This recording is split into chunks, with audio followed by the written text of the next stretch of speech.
नमस्कार मित्रांनो, समर्थ क्लासेस या यूट्यूब चॅनलमध्ये आपल्या सर्वांचं स्वागत आहे. आपण डिव्हिजन ऑफ पॉलिनॉमियल हा टॉपिक स्टार्ट केला होता. त्यामध्ये आज लेक्चर नंबर 5 आहे. यामध्ये आपण प्रॅक्टिस सेट 10.1 हा डिस्कस करणार आहोत. त्यामध्ये क्वेश्चन नंबर फर्स्ट दिलेला आहे, divide right quotient and remainder. Divide right quotient and remainder आपल्याला काय करायचं आहे, division of monomial by monomial. एकदम काय करणार आहेत आपण, 21m² ला 7m न डिवाइड करायचं आहे. मग ज्यावेळेस आपण डिव्हिजन करत असतो म्हणजे काय करत असतो तर पहा, 7 भागिले 21, 7 त्रिक 21, 0 0, रिमाइंडर किती आली 0 0. म्हणजे डिव्हिजन करतो म्हणजे काय करतो, 7 आणि 3 हे 7 आणि हे 3 या दोघांचा गुणाकार इथे 21 आहे का हे चेक करतो. मग सेम त्याच पद्धतीनं 7 न अशा कोणत्या संख्येला मल्टिप्लाय केल्यानंतर इथं 21m² येतील हे चेक करणार. 21m² येतील हे चेक करणार. एक्सप्लेनेशन मध्ये पहा. मग 7 न कितीला मल्टिप्लाय केल्यानंतर, 7 न 3 ला मल्टिप्लाय केल्यानंतर 21 येते, 7 त्रिक 21. आणि m चा पॉवर किती न रेज केल्यानंतर m² येतील, m चा पॉवर m1 न रेज केल्यानंतर m आणि हे m² येतील. मग इथं कितीचा 7 हे 3m, 7 त्रिक 21 m इंटू m² आणि रिमाइंडर किती आली 0 0. मग आपला इथं क्वोशंट किती आला, क्वोशंट बरोबर किती आला 3m आणि रिमाइंडर किती आली इथं, रिमाइंडर बरोबर 0 0. सेम त्याच पद्धतीने एक्झाम्पल नंबर 2 मध्ये पहा, -10a न कितीला डिवाइड करायचे 10a³ ला. मग काय करणार, -10a ला कोणत्या संख्येने मल्टिप्लाय केल्यानंतर आन्सर किती आले पाहिजे आपल्याला 40a³. मग 10 न कितीला मल्टिप्लाय केल्यानंतर 40 येतील 4 न. मग आणि a चा पॉवर इथं किती आहे, a³ आहे आणि इथं किती येतं a, किती न रेज करणं लागेल 2 न, a² इंटू. आता इथं प्लस आहे, इथं हे मायनस प्लस काय येतील, इथं मायनस येतील. म्हणून इथं पण काय घ्यावं लागेल, मायनस प्लस होऊन जातील.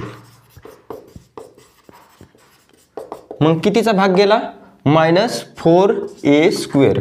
या दोघांचा गुणाकार -4, -10 इंटू -4 बरोबर +40 a इंटू a², a⁻³ या दोघांची वजाबाकी, यांची रिमाइंडर किती आली 0 0. इथं क्वोशंट किती आला मग आपला, क्वोशंट बरोबर किती आला -4a² आणि रिमाइंडर किती आली, रिमाइंडर 0 0. एक्झाम्पल नंबर 3 पहा. यामध्ये काय करायचं आहे आपल्याला, -48p⁴ ला कितीने डिवाइड करायचं आहे, -9p² ने डिवाइड करायचं आहे. मग आपण काय करणार, सेम त्याच पद्धतीनं -9p⁴ ला कितीनं मल्टिप्लाय केल्यानंतर आपला आन्सर किती आलं पाहिजे, आन्सर किती आलं पाहिजे -48p⁴. मग आता कितीनं मल्टिप्लाय करावं लागेल, 9च्या पाड्यामध्ये 48 आहेत का, 9 1 9, 9 2 18, 9 3 27, 9 4 36, 9 5 45, 9 6 54 नाही तर. म्हणून आपण काय करणार, 48 डिवायडेड बाय 9. आता यामध्ये कितीचा भाग जाईल पहा, 2 न भाग जातो का नाही, 3 1 3, 3 त्रिक 9 आणि 3 1 3, इथं किती राहिले 1, 3 6 18. कितीचा भाग गेला 16/3चा. म्हणून इथं काय करावं लागेल आपल्याला, 16/3 आणि इथं p⁴ आहे आणि इथं किती येतं p² येतं. मग कितीनं पॉवर रेज करावं लागेल, p² न, 2 न पॉवर रेज करावं लागेल, p² इंटू p², p⁴. मग आता चेक करा बरं, याची मल्टिप्लिकेशन एवढी येते का.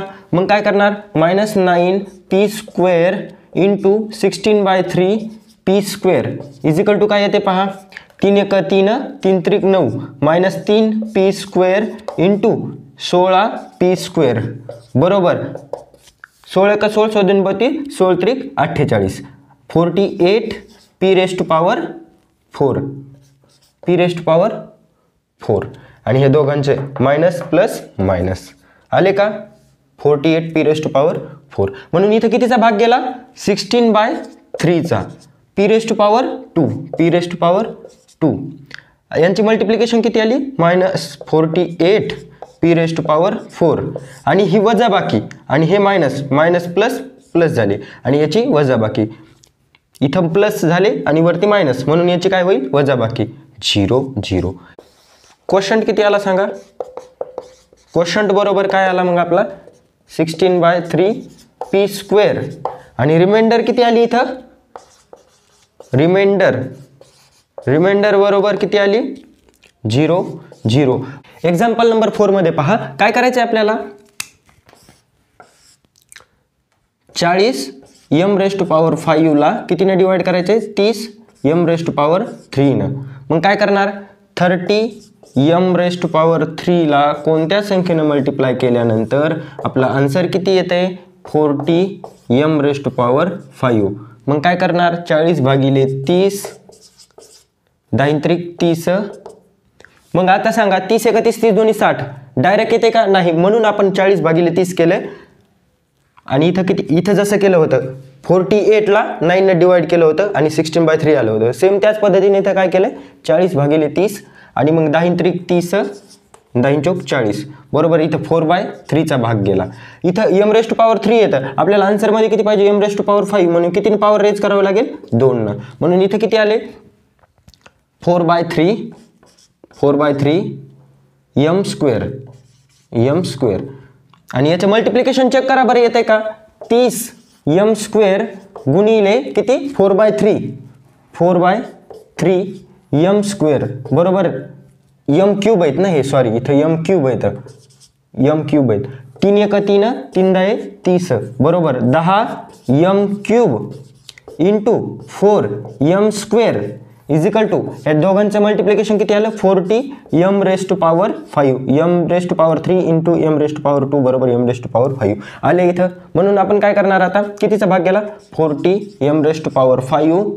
रिमाइंडर किती आली 0 0. मग इथं आपला क्वोशंट किती आला क्वोशंट बरोबर 4/3 m² आणि रिमाइंडर किती आली सांगा 0 0 0 0. एक्झाम्पल नंबर 5 मध्ये पहा काय दिले 5 x⁻³ - 3x² ला कितीने डिवाइड करायचे x² ने डिवाइड करायचे. आपण काय करत असतो या दोघांची या संख्येला कोणत्या संख्येने मल्टिप्लाय केल्यानंतर ही संख्या येईल चेक करत असतो. म्हणजे x² एक्सप्लेनेशन यामध्ये काय x² ला कोणत्या संख्येने मल्टिप्लाय केल्यानंतर आपल्याला किती आले पाहिजे 5x⁻³ इथं 1 येतं म्हणून 1 ला कितीने मल्टिप्लाय केल्यानंतर 5 येतील 5 न आणि x² आहे तिथं आणि x⁻ इथं 3 येतं पॉवर कितीने रेज करावं लागेल 1 न म्हणजेच इथं 5x. इथं आपली किती आली संख्या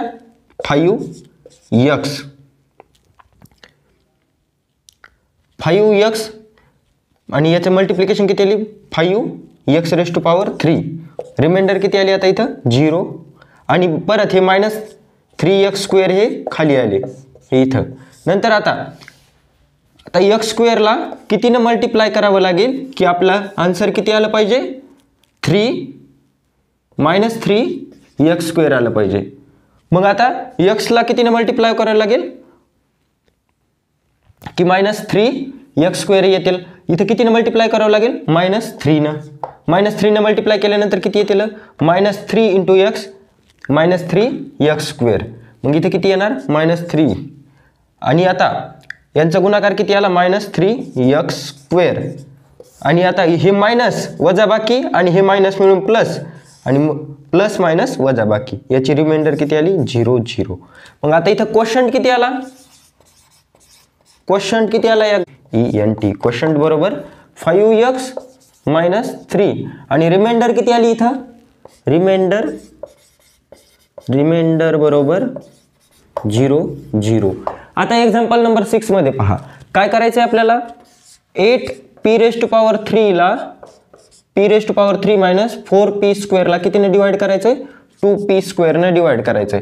मग काय करणार 2p² ला कितीने मल्टिप्लाय केल्यानंतर 8 p⁻³ येतील 2 न कितीला मल्टिप्लाय केल्यानंतर 8 येतील 4 ला टू इंटू 4 बरोबर 8 आणि पी स्क्वेअरला कितीने मल्टिप्लाय केल्यानंतर पी रेस्ट टू पॉवर 3 येतील पीनं. T into P square is equal to P raised to power 3. मग इथे किती आले 4p. या दोघांची multiplication 8 P raised to power 3 minus यांची रिमाइंडर 0 आणि परत आता हे खाली आले इथं मायनस 4p स्क्वेअर. आता काय करणार आपल्याला इथं 2p स्क्वेअरला कोणत्या संख्येनं मल्टिप्लाय केल्यानंतर मायनस किती आले पाहिजे मायनस 4p स्क्वेअर बरोबर आहे. मग आता 2 ला कितीनं मल्टिप्लाय केल्यानंतर मायनस 4 येतील मायनस 2 न बेदोनी 4 आणि पी रेस्ट टू पॉवर 2 आहे आणि इथं पण पी रेस्ट टू पॉवर 2 आहे. या दोघांचा गुणाकार काय येईल मायनस 4p स्क्वेअर बरोबर आहे. मायनस इथं किती आले मग हे इथं मायनस 2 आणि यांची मल्टिप्लिकेशन किती आली मायनस 4p स्क्वेअर आणि ही वजाबाकी आणि हे मायनस प्लस प्लस झाली आणि हे दोघांची वजाबाकी झाली 0 0. इथं कोशंट किती आला कोशंट बरोबर किती आला 4p मायनस 2 आणि रिमाइंडर किती आली रिमाइंडर 0 0.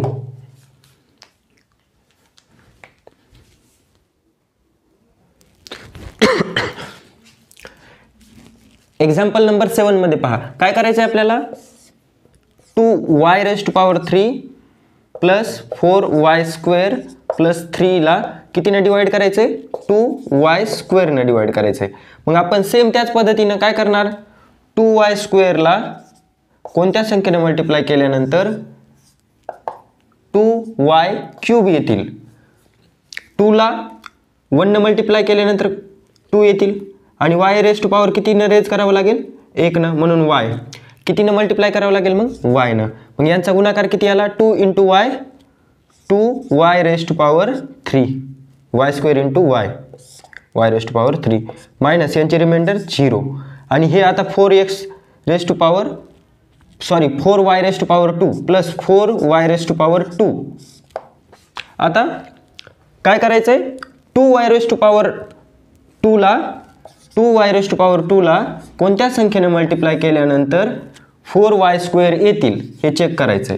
मग इथं y स्क्वेअर ऑलरेडी येतं 2 ला कितीने मल्टिप्लाय केल्यानंतर 4 येतील 2 न आणि y स्क्वेअर इथं ऑलरेडी येतं म्हणून कितीने मल्टिप्लाय करावं लागेल इथं 2 न प्लस 2 काय येतील मग इथं यांचा गुणाकार 2 into 2 4 y square into 2 y square minus यांची वजाबाकी किती येईल 0 आणि आता हे 3 नंतर खाली आले प्लस 3. आता मला सांगा हे डिवायझरची डिग्री किती आहे 2 आणि रिमाइंडरची डिग्री किती आहे इथं काहीच नाही म्हणजे x रेस्ट टू पॉवर 0 आहे. म्हणजेच काय होतं कोणत्या संख्येचा x रेस्ट टू पॉवर 0 असेल तर 1 असते म्हणून इथं 1 येतं मल्टिप्लाय बाय 1 म्हणजे x रेस्ट टू पॉवर 0 आहे म्हणून ह्या रिमाइंडरची डिग्री किती आली 0. ही डिवायझरपेक्षा कशी आहे कमी आहे म्हणून इथं आपण डिव्हिजन स्टॉप करणार. आपण बघितलं होतं की डिव्हिजन कधी स्टॉप करतो एक तर रिमाइंडर 0 आली किंवा त्यांची रिमाइंडरची डिग्री ही डिवायझरच्या डिग्रीपेक्षा जर कमी आली तर आपण डिव्हिजन स्टॉप करत असतो. म्हणून इथं आपला रिमाइंडर किती आली 3 रिमाइंडर किती आली 3 आणि क्वोशंट किती आला क्वोशंट बरोबर y प्लस 2. एक्झाम्पल नंबर 8 यामध्ये काय करणार 21 x raised to power 4 minus 14 x raised to power 2 plus 7x ला कितीने डिवाइड करायचे 7x रेस्ट टू पॉवर 3 ने डिवाइड करायचे. मग काय करणार आपलं सेम त्याच पद्धतीनं पहिलं आपण ज्यावेळेस काय करतो 7x रेस्ट टू पॉवर 3 ला कोणत्या संख्येने मल्टिप्लाय केल्यानंतर किती आले पाहिजे 21 x रेस्ट टू पॉवर 4 किंवा पहा 7 त्रिक 21 3चा भाग बसला इथं कितीने मल्टिप्लाय करावं लागेल 3 आणि x रेस्ट टू पॉवर 4 आहे इथं किती पॉवर रेज करावं लागेल x न 1 न म्हणून इथं किती आला 3x. यांचा गुणाकार पहा 7 त्रिक 21 आणि x raised to power 3 into x raised to power 4. आता यांची रिमाइंडर किती आली 0 आणि परत आता हे x स्क्वेअर खाली आले minus 14 x raised to power 2. परत काय करणार 7x क्यूब मल्टिप्लाय बाय कोणत्या संख्येने मल्टिप्लाय केल्यानंतर किती आले पाहिजे इथं -14x². इथं कोणत्या संख्येने मल्टिप्लाय करावं लागेल 2 न मल्टिप्लाय केल्यानंतर 14 येते. पण आता इथं x² ही डिग्री कशी आहे कमी आहे. डिग्री ऑफ डिवायजर पेक्षा कशी आली ही डिग्री ऑफ रिमाइंडर कशी आली कमी आली. म्हणून आपण डिव्हिजन स्टॉप करणार. कारण आपण बघितलेलं आहे डिव्हिजन आपण स्टॉप कधी करत असतो एक तर रिमाइंडर 0 आली किंवा डिग्री ऑफ डिवायजर पेक्षा डिग्री ऑफ रिमाइंडर ही कमी आली. डिवायजर पेक्षा जर कमी आली रिमाइंडरची डिग्री तर आपण डिव्हिजन स्टॉप करत होतो. मागच्या एक्झाम्पल मध्ये बघितलं इथं डिग्री 0 होती आणि याची डिग्री 2 होती म्हणून इथं डिव्हिजन आपण स्टॉप केलं होतं. मग इथं किती आहे 2 आहे. इथं किती येतं 3 येतं म्हणून याची डिग्री कमी आहे म्हणून इथं स्टॉप करणार आपण. आता +7x बरोबर आहे. मग इथं क्वोशंट किती आला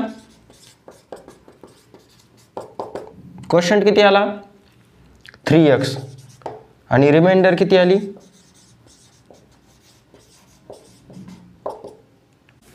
example number 9 6x⁵ -4x⁴ + 8x³ + 2x² ला कितीने डिवाइड करायचे 2x² ने डिवाइड करायचे. एक्सप्लेनेशन मध्ये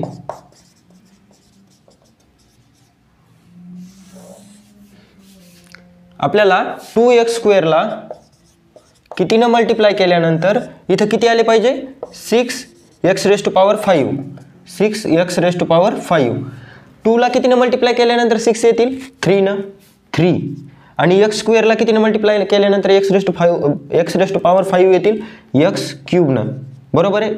इथं 3 आणि हे 2 5 होतील बरोबर आहे. मग काय येणार इथं 3x³ आणि यांचा गुणाकार 3 दोन्ही 6 x² × x⁵3 यांची वजाबाकी किती येईल आता 0. परत हे खाली आले -4x⁴. आता सेम त्याच पद्धतीनं परत 2x² ला कितीने मल्टिप्लाय केल्यानंतर -4x⁴ येतील. कितीने मल्टिप्लाय करावं लागेल 2 ला मल्टिप्लाय केल्यानंतर 4 येतील. पण आपल्याला इथं -4 पाहिजे म्हणून इथं -2 आणि x⁵2 येतं इथं x⁴ येतं. पॉवर कितीने रेज करावं लागेल 2 न पॉवर रेज करावं लागेल म्हणून इथं x⁵2. मग इथं किती आले -2x² यांचा गुणाकार किती आला 2 × 2 4 -4 x⁴ x⁴ हे मायनस प्लस झाले यांची वजाबाकी 0. परत आता हे 8x³ खाली येतील +8x³. परत 2x² ला कोणत्या संख्येने मल्टिप्लाय केल्यानंतर किती आले पाहिजे आपले इथं 8x³.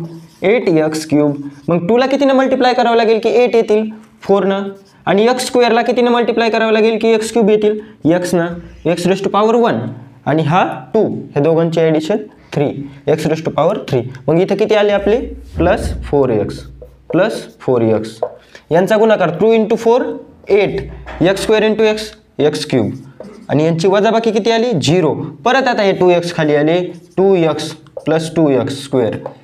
2x² ला कितीने मल्टिप्लाय केल्यानंतर 2x² येतील 2x² 1 ना म्हणून इथं किती आले परत 1 + 1 या दोघांची मल्टिप्लिकेशन किती आली 2x² यांची रिमाइंडर 0 0. क्वोशंट किती आला आपला इथं क्वोशंट बरोबर 3x² - 3x³ - 2x² + 4x + 1 आणि रिमाइंडर किती आली 0 0. रिमाइंडर किती आली 0 0. रिमाइंडर 0 0. आता लास्ट एक्झाम्पल पहा 10 एक्झाम्पल नंबर 10 यामध्ये काय दिलंय 25m⁴ - 15m⁴ + 10m + 8 आणि याला कितीने डिवाइड करायचंय 5m⁴ ने डिवाइड करायचंय.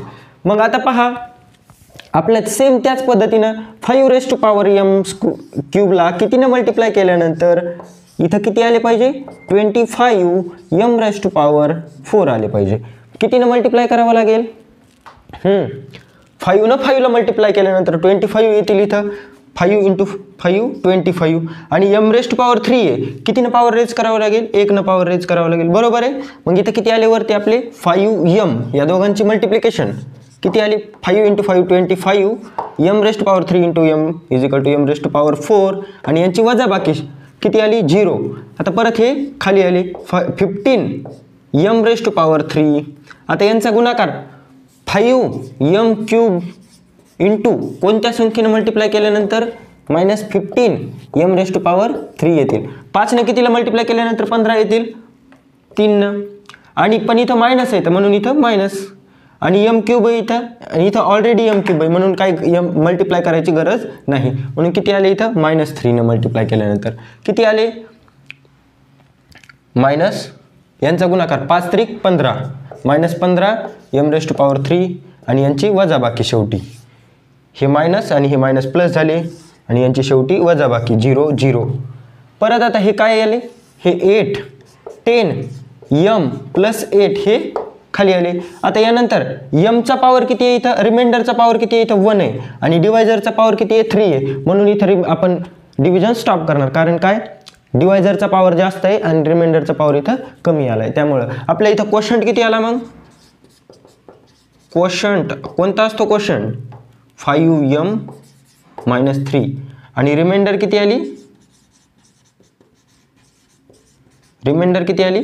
10m + 8. नेक्स्ट लेक्चरमध्ये आपण पाहणार आहोत की डिवाइड पॉलिनॉमियल बाय बायनॉमियल. आता इथं आपण कोणत्या यानं डिवाइड केलं होतं? मोनोमियलनं पॉलिनॉमियलला डिवाइड केलं होतं. तर नेक्स्ट लेक्चरमध्ये आपण काय बघणार आहोत? बायनॉमियलनं पॉलिनॉमियलला कसं डिवाइड करायचं.